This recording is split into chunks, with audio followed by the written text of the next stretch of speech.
Genocide is a dark smear on human history. For hundreds of years, man has killed millions of their own kind for thousands of different reasons. Through war, systematic famine, and rampant murder, there have been deliberate and calculated massacres of entire groups. The word genocide, originally coined by Polish lawyer Raphael Lemkin in his 1944 work, Axis Rule in Occupied Europe. The word genocide comes from the root word genos, which is Greek for race or kin, and cedere, Latin for killing. Lemkin describes genocide not necessarily as an immediate destruction of a nation, but rather a coordinated plan of different actions aiming at the destruction of essential foundations of life of national groups, all with the aim of annihilating the groups themselves. In 1948, the UN gave another definition for genocide.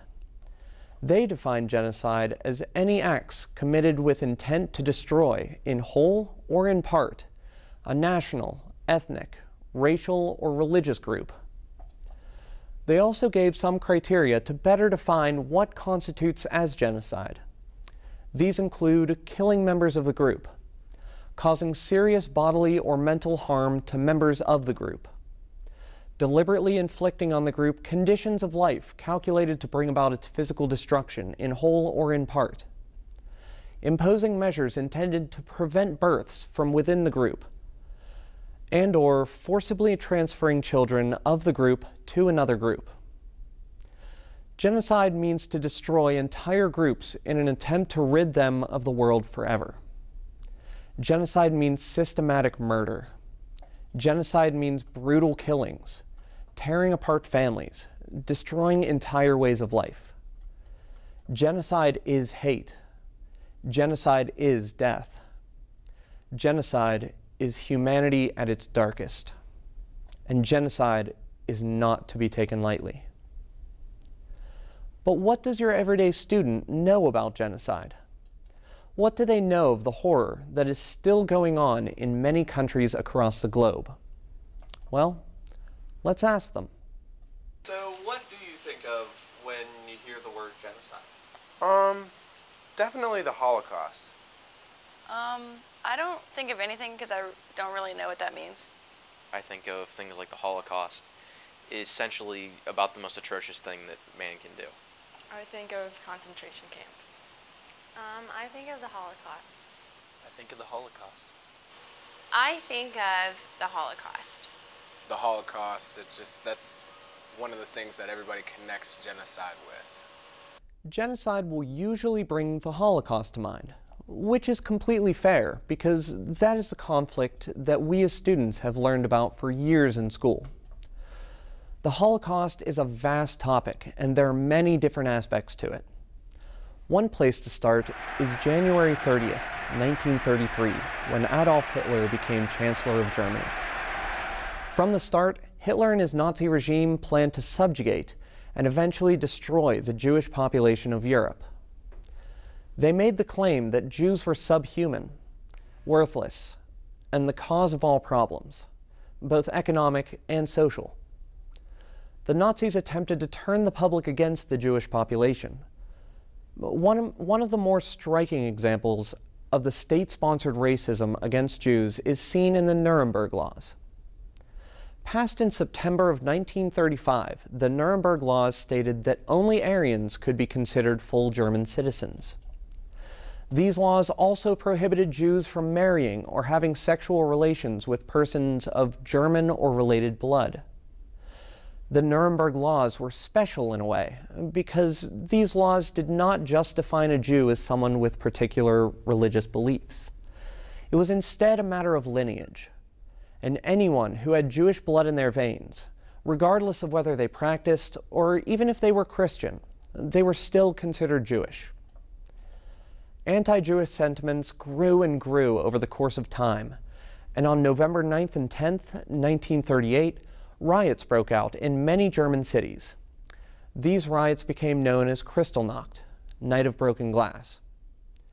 Nazis would vandalize Jewish homes and businesses and set flame to synagogues. Nazi officials set in place guidelines for the police officers and firemen to do nothing to stop the rioters, or to even put out the fires, that is, unless it threatened an Aryan-owned property. Eventually, Jews were placed in special neighborhoods called ghettos, forcibly deported from their homes and isolated from the rest of society. In 1941, the final solution began. It was an assault by killing squads known as the Einsatzgruppen, and in 1942, the Nazis had established their ideal method of destruction, the Konzentrationslager, or the concentration camp.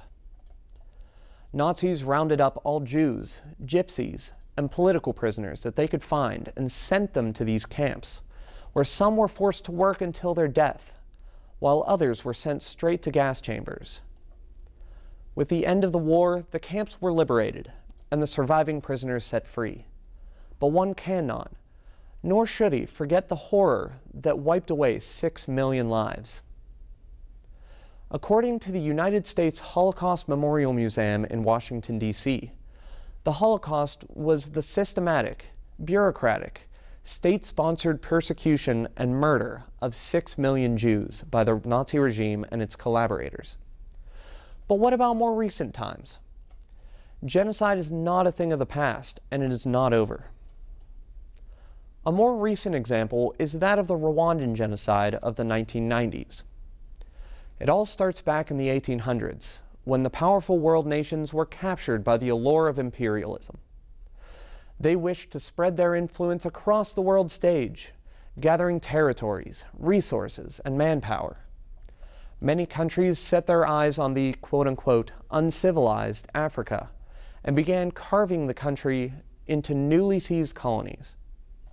Rwanda began as just such a colony under the flag of Belgium. Rwanda had two major ethnic groups, the Tutsis and the Hutus. The Tutsis were the ethnic minority with roughly 14% of the population, while the Hutus stood at about 85% of the population. The Belgians placed the Tutsis in power because the Belgians believed the Tutsis to resemble Caucasians more so than the Hutus did. Through the use of propaganda and constant political maneuvering, the Hutu majority was left persecuted and subjugated. After World War II, however, the Hutu began to gain power and education. They created a new Hutu force, opposing the established Tutsi political system. And in 1957, an important historical document called the Bahutu Manifesto came into existence. It was written by a group of Hutu scholars, and this manifesto was the first document to claim that the Tutsis and the Hutus were distinctly separate races. It also made claim that political power should be transferred from the Tutsi to the Hutu based on statistical law. The Rwandan Revolution began on November 1st, 1959, when a Hutu politician was attacked by Tutsi supporters. This provoked Hutu activists to begin killing Tutsis, regardless of whether they were politicians or ordinary citizens. Soon after, many of the Tutsi chiefs were replaced with Hutus, and after the king was dethroned in 1962, Rwanda became an independent nation. Over the next 2 decades, many Tutsis attempted to flee Rwanda and moved to many of the neighboring countries. And in the 1980s and the early 90s, civil war and political strife was a normal occurrence. On April 7th, 1994, the 100-day genocide began when a plane carrying President Habyarimana was shot down. Hutu extremists launched their attacks against the entire Tutsi civilian population, as well as any political leaders who opposed the extremist plans. Entire families were killed, women were brutally raped, and children were slaughtered. The Rwandan genocide began with the political elite subjugating the population with hate and fear in an attempt to maintain power. It evolved into a campaign to strategically exterminate an entire population. By the end, 800,000 Rwandans were killed. Rwanda was not the first to experience genocide, nor was it the last. Even now, thousands are killed each month in conflicts all across Africa. Take Darfur, for example.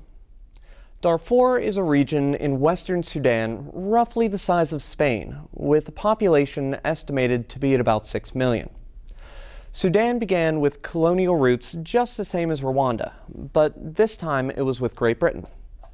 Originally separated, North and South Sudan had many religious and cultural differences, but when World War II ended and decolonization began to gain momentum, the British government merged the northern and southern territories into one single administrative region. Sudan gained its independence from Britain in 1956. But in 1955, the First Sudanese Civil War began. This was when southern Sudanese rebels demanded the country be returned to the separate North and South countries. The southern Sudanese people believed this would allow them greater representation and more regional autonomy. The First Sudanese Civil War lasted until 1972, when an 11-year ceasefire began.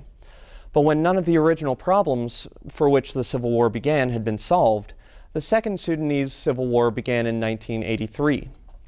The Sudanese government, in an attempt to stop the South Sudan rebels, used a systematic famine, which led to the death of an estimated 2 million Sudanese. With the UN mostly focusing on resolving the conflict between North and South Sudan, a growing conflict in the Darfur region was left largely unnoticed. The Civil War had a huge effect on Darfur. It was still mostly underdeveloped, politically marginalized, and lacked adequate infrastructure and development assistance. So, when a rebellion sparked and began to grow, the government of Sudan began a genocidal campaign against the Darfur civilians. This resulted in the death of over 300,000 and the displacement of over 3 million Darfuri people. The government had recruited the Janjaweed, Arab tribesmen riding horses or camels, to begin systematically raiding non-Arab villages in Darfur, killing and terrorizing thousands, all in an attempt to quell the rebellion and, quote, get at the fish by draining the sea. The Janjaweed would rape and pillage and use scorched earth tactics, burning the villages to the ground. There have been some recent attempts to stop the violence, however. In 2010, the Sudanese government and the Darfuri rebels signed a ceasefire agreement and began long-term peace talks known as the Doha Peace Forum.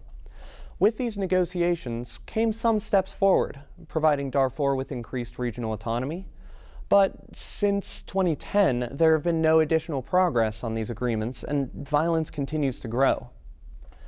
In 2009, an attempt was made to stop the violence when the International Criminal Court issued an arrest warrant for Sudanese President Omar Bashir for crimes against humanity.